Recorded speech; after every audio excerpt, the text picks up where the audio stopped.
Hello मेरी प्यारी शहजादियान, Welcome to Muna Fairy Tale Channel।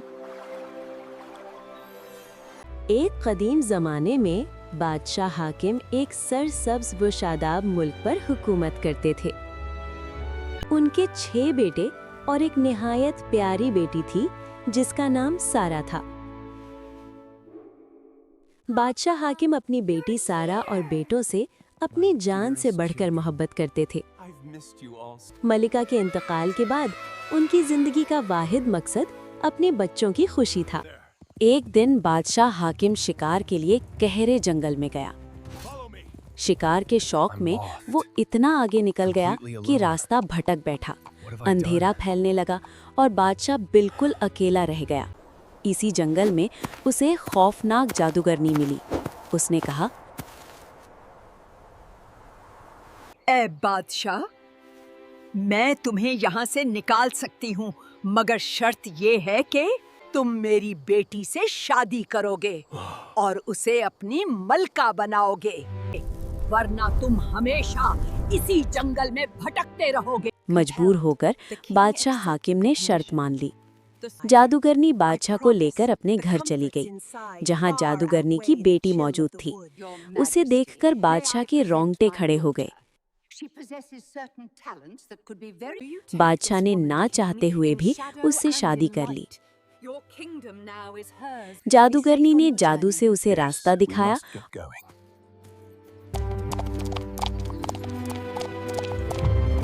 और बादशाह उसकी बेटी को लेकर महल वापस आ गया। नई मलिका महल में आ तो गई, मगर बादशाह हाकिम का दिल मुतमईन न था। उसे डर था कि ये जादूगरनी की बेटी उसके बच्चों को नुकसान न पहुंचा दे। चुनांचे बादशाह ने जंगल के अंदर एक खुफिया और महफूज महल बनवाया और अपने 6 शहजादों और शहजादी सारा को वहां रख दिया। बादशाह के पास एक जादुई धागा था जो हमेशा सिर्फ उसी के पास रहता था। जब वो जंगल के एक खास मकाम पर इस धागे को खोलता तो वो धागा खुद ब खुद रास्ता दिखाने लगता और बादशाह सीधा बच्चों के महल तक पहुंच जाता। वो चुपके चुपके बच्चों से मिलता, उनके साथ वक्त गुजारता और वापस महल आ जाता। वक्त गुजरता गया, बच्चे बड़े होने लगे।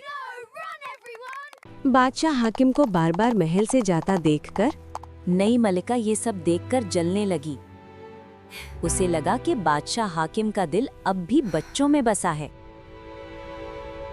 उसने एक सिपाही को रिश्वत देकर जंगल के महल का राज मालूम कर लिया। सिपाही ने वो खास मकाम भी बता दिया और जहां धागा खोलना था वो भी बता दिया। फिर मलिका वापस महल आ गई। उसने जादू से 6 कमीसें तैयार की। जब कमीसें मुकम्मल हो गईं, तो एक दिन बादशाह हाकिम के शिकार पर जाने के बाद मलिका ने खुद वो धागा लिया और उस मकाम पर पहुंच गई। धागे ने खुद उसे जंगल के महल का रास्ता दिखा दिया। वहां पहुंचकर वो एक दरख्त के पीछे छुप गई और शहजादों का इंतजार करने लगी। शहजादों ने समझा शायद उनके वालिद आए हैं। वो मलिका की तरफ आए, मगर अचानक उसने वो कमीसें शहजादों पर फेंक दी। एक लम्हे में 6 के 6 शहजादे स्वान यानी हंस बन गए और उड़कर दूर चले गए। शहजादी सारा उस वक्त वहां मौजूद न थी, इसलिए वो बच गई। जब शहजादी सारा वहां पहुंची तो उसे वहां स्वान का सफेद पर मिला और उसने वहां 6 हंसों को उड़ते हुए देखा।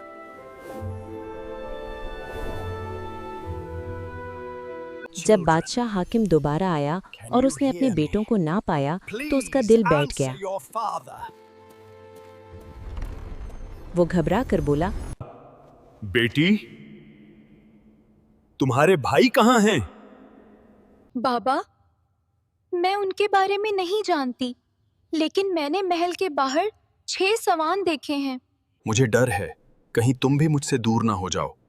तुम मेरे साथ महल चलो। नहीं बाबा, आज नहीं, मैं कल आपके साथ चलूंगी।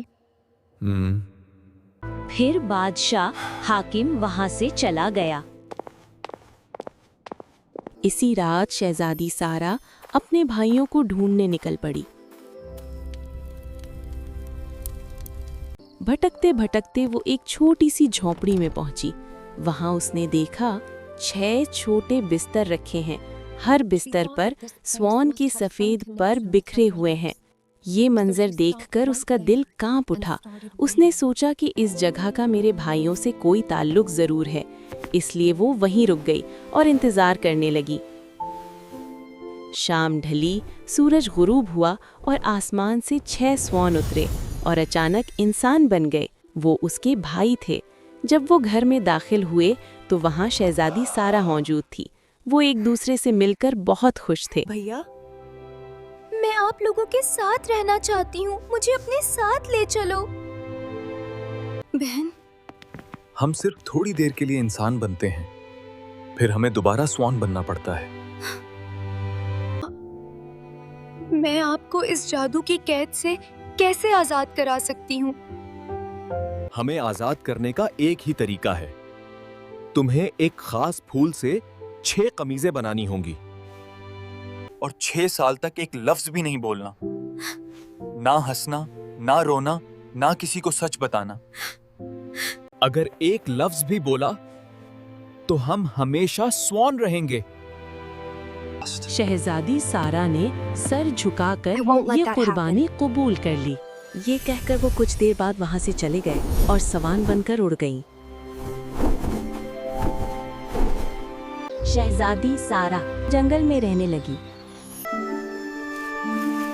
वो फूल तोड़ती और जंगल में बैठकर खामोशी से कमीज़ें सीती रहती। वक्त गुजरता गया, लेकिन वो खामोश रही और अपना काम करती रही। एक दिन वो दरख्त पर बैठकर कमीज सी रही थी तो दूसरे मुल्क के सिपाही वहां आ गए। जब उस लड़की ने उनकी बात का कोई जवाब ना दिया तो सिपाही उसे अपने साथ ले गए।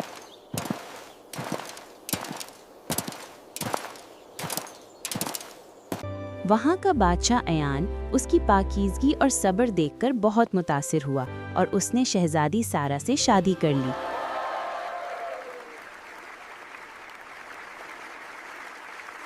वो अब मलिका थी, मगर आज भी खामोश थी। वो इसी तरह अपने कमरे में बैठी कमीज़ें सीती रहती। बादशाह अयान की माँ आमना बेगम उस खामोश मलिका को देखकर जलने लगी और उस पर शक करने लगी। वो कहती, ये औरत बोलती क्यों नहीं? ना रोती है, ना हंसती है। आखिर ये है कौन? इसी हसद और तजस्सुस में उसने साजिश रचाई। अल्लाह ने मलका सारा को पहला बच्चा अता किया। आमना बेगम ने हसद में आकर रात को बच्चा चुपके से उठा लिया और मलका के होंठों पर खून लगा दिया और इल्जाम लगा दिया, मलका में कोई बदरू है, उसने अपने बच्चे को गायब किया है। वो चाहती थी कि मलका कुछ कहे, लेकिन मलका खामोश रही। सबूत ना होने की वजह से बात जल्द ही दब गई। एक साल बाद मलिका के हाथ दूसरा बच्चा हुआ।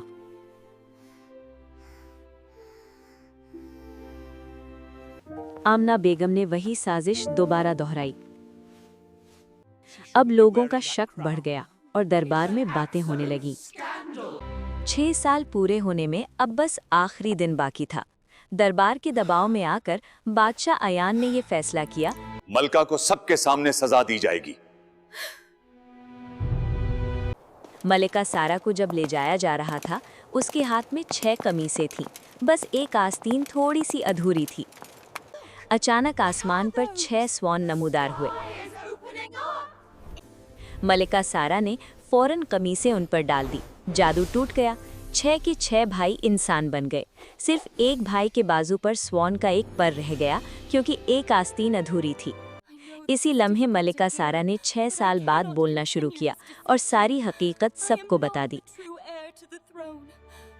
आमिना बेगम के छुपाए हुए दोनों बच्चे भी मिल गए, जो जिंदा और महफूज थे।